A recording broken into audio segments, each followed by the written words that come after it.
Felix here, welcome back to another video.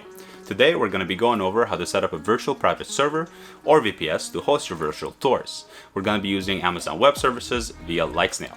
Now 3D Vista does offer their own hosting package and integrate it into their software, but I find that it's a little bit expensive at around 100 euros a year. And the package is not all that great, but you can go check it out yourself. So today, let me show you how to set up a virtual private server so you can host your virtual tours and also your website if you wanted to. So before you start, you need a few prerequisites. You need to download a more advanced word editor, something like a Notepad++ or Sublime works here. I use Notepad++, just personal preference.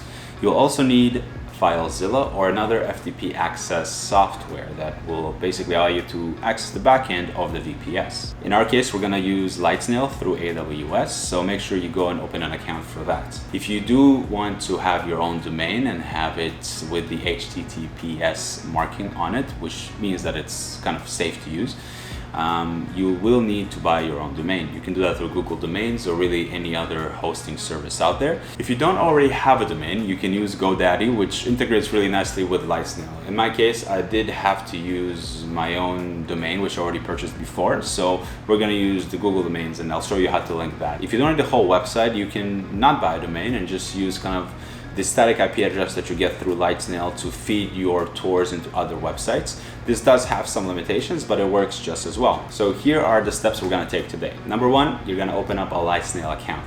Then you're going to open up a WordPress instance. You're going to assign a static IP address for it. This step is optional, but I do recommend linking your domain to your IP address now so that we can set up the SSL certificates from the get-go and not have to go back and change a whole bunch of links. The next step is to download our key file from the Lightsnail interface. This will allow us to access the backend through our FTP client. In our case, it's going to be FileZilla. Through this software, you can actually load all of your tours into it, and I'm going to show you exactly in which folder if you're going to have a WordPress instance. The FTP client will also allow us to edit a few config files that will later on allow us to embed our tours in an iframe in other websites. More on that a little bit later. And after all these steps, you'll have your own VPS and your own website even, so that you can host all of your tours there and then host all of your client stores if you need to, and then send them links to that. So with all that, let's get started. All right, so once you've opened up your Lightsnail account, this is kind of the screen that you're gonna reach. Yours is gonna look a bit different because it's not gonna have any instances. So what you're gonna do is click on Create Instance. You're gonna click on WordPress and just scroll down. Then we're gonna use the cheapest option right here. You're gonna name it something descriptive for yourself and click on Create Instance. After a little bit of time, and give it maybe 2 to 5 minutes to start up. The first time is usually the longest. Once that's done, you'll be able to see one of those instances that you just created right here. Now I do have a couple here. Pineapple 3D is my other business, the 3D printing one, and the WordPress one is the one that I use for the virtual tour hosting. So let's go in here. Now, the very first thing you're gonna wanna do is create a static IP address. So we're gonna click on networking. You're gonna have a public IP that's not gonna look like that, but it actually will allow you to attach a new one. And that's what you're gonna do. You're gonna attach a static IP address. What a static IP address allows you to do is to have kind of this one address that will be referenced by everybody in the world. If you don't do this, every time you restart your instance, that IP address will change. So this is why we need a static one, so that other people don't lose access, especially your clients, don't lose access to their tours because you've decided to restart your server for whatever reason. Next up, we're gonna go ahead and link our domain to this IP address. And let me show you how to do that. All right, so go ahead and navigate to whatever hosting service you're using for your domain right now. Navigate to your DNS settings, scroll all the way down, and you're gonna have custom resource records. This is what we wanna add. What you're gonna see is nothing. So you're gonna wanna add lines that look like this. So you're gonna add an @ and then that's gonna point to the static IP address that we just generated. So you're gonna put @ or nothing. 1 hour is fine, and then you're gonna put your IP address. In my case, it would have been 35, 183, 146, 88. And you're gonna click on add. Then you're gonna do that again for 360virtualtourhosting.com, and again, it's pointing to the same place. And the last thing you want to do is actually make sure that your website, whichever way people type it, whether they type it without the www or with, you're gonna want to direct them to the right place. So if you had a CNAME custom resource record and you just open up this Dropbox, click on CNAME, type in www. CNAME is basically kind of whatever goes before your actual domain name in a nutshell.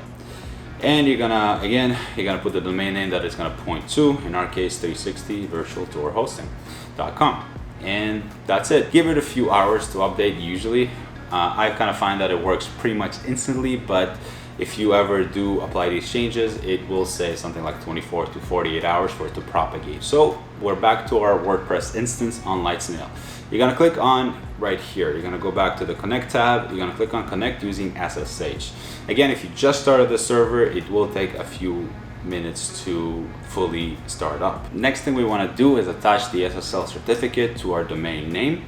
And we need to generate one to do that. Now there is a very handy little command and script that is included with this Bitnami instance that we created, and you can access it through this website. I will leave a link to this in the description below so you can easily access it.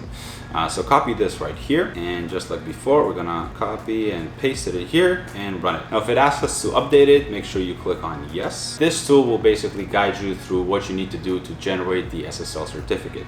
Once it's done, well, you've generated one. It might take a few seconds to kind of work, but it's mostly instant. So for the domain list, you're gonna type in your domain name that we just linked to this IP address. So for me it was www.360virtualtourhosting.com. I'll click on enter. I'm gonna ask you a few other questions.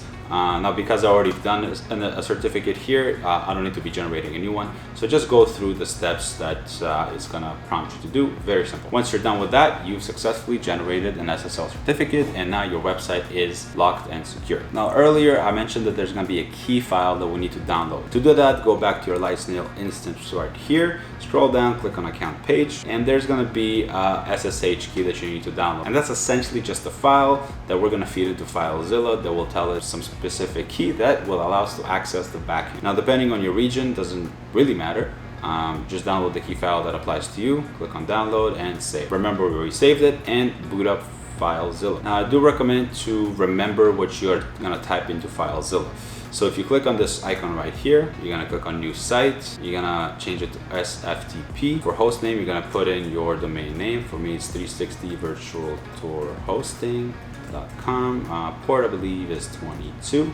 For logon, you're gonna do key file. For username, you're gonna type in Bitnami. And for key file, you're gonna browse for it. We just downloaded it. And you gotta make sure to change it from PPK files to PEM, since that's what we download. Click on connect, save passwords. I trust this host, click OK. And now you're locked and loaded. You're in the backend of your instance. From here, to upload tours, you need to access the apps. WordPress, go into htdocs, and right here is where you would upload them. Now what I have set up here is a folder called Virtual Tours, and in here I have a few different ones already. So whenever you are in 3D Vista, you're gonna export your files and then upload them into this backend right here, and then you'll be able to access them simply. So let's go over to the browser and look for our tours. So we're gonna type in 360virtualtourhosting.com/virtual tours, and notice that capitalization doesn't matter, and then shop3d.ca/index.htm, and that will be the virtual tour hosted on our VPS. Now from here, if we do want to have other websites access this tour and put it in an iframe on their own website, for example your client's website, you are going to need to follow the next steps and edit a couple config files to allow for this behavior. Otherwise, it will throw an error whenever the client tries to load it on their website. All right, so from here, it's a little bit complicated because it doesn't really seek all the folders that are in this backend here. From this folder, you're gonna click on htdocs. That's gonna throw you into this folder here. That's not actually what we need. You gotta go back one folder to Apache 2, and you're gonna go into config. And in here, you're gonna download the httpd.conf, which is the config file that tells Apache what to do. Right click, download it somewhere. For example, your desktop, and you're gonna navigate there and open it up. And from here, click on Control F, type in X-frame, and it's gonna throw you into these couple lines here. So you've noticed that I put a hashtag, and that's exactly what you're gonna do. You're gonna see something like this. And what you wanna do is put a hashtag behind these two lines, and click on Control S to save it. And we're gonna load it right back in by uploading it, and you're gonna click on overwrite I already have it edited, so we don't have to do that. Now from here, we're not done quite yet. We're gonna go back to home, click on apps, WordPress, click on conf here, and download the htaccess file. And let's open that up and see what that looks like. Now, this portion of the file is gonna look pretty much the same for you. You may notice that you don't have this. Now, these lines right here are all for security purposes, so it's recommended to add that in if you wanted to. I will leave this information down in the description below. But what you actually are looking for is for this line. This is the line that will allow other websites to embed our website in an iframe on their website. So just type that in. Again, Control S to save it, and we're gonna go back to FileZilla and upload it back. Again, I already have that on there, so I don't have to do this. Now from here, make sure you restart your instance. To do that, you're gonna go back to Lightsnail, click on the icon, click on the 3 dots, and reboot.